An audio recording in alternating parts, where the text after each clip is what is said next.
આ તરફ જામનગરમાં એક મહિલા કોર્પોરેશનના ખાડામાં ખાબક્યા। મહાપ્રભુજી બેઠક વિસ્તારમાં એક મહિલા ખાડામાં પડી હતી। ગટરના ચેમ્બરમાં આ મહિલા પડી ગયા હતા। મહિલા સ્કૂટર પર બાળકને શાળાએ મૂકવા જઈ રહ્યા હતા। બેરિકેડ કે સૂચના બોર્ડ કોઈ પણ અહીં આસપાસના વિસ્તારમાં લગાવવામાં આવ્યું નહોતું, જેના કારણે મહિલાએ કાબુ ગુમાવતા ગટરના ખાડામાં તેઓ ખાબક્યા હતા।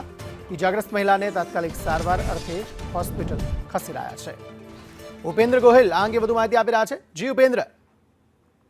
ચોક્કસથી જણાવજો કે જામનગર શહેરમાં જે રીતે વિકાસના કામો ચાલી રહ્યા છે, પરંતુ વિકાસના કામમાં કોર્પોરેશનની જે બેદરકારી પણ સામે આવી છે। જ્યારે વાત કરીએ જામનગર શહેરના મહાપ્રભુજી બેઠક પાસે વિસ્તારમાં મહિલા સ્કૂટર લઈને પોતાના માર્ગ પર ચાલી રહેલા કામમાં એક ખાડામાં જે મહિલા પડી હતી। કોર્પોરેશન દ્વારા જે જી આભાર સમગ્ર માહિતી આપવા।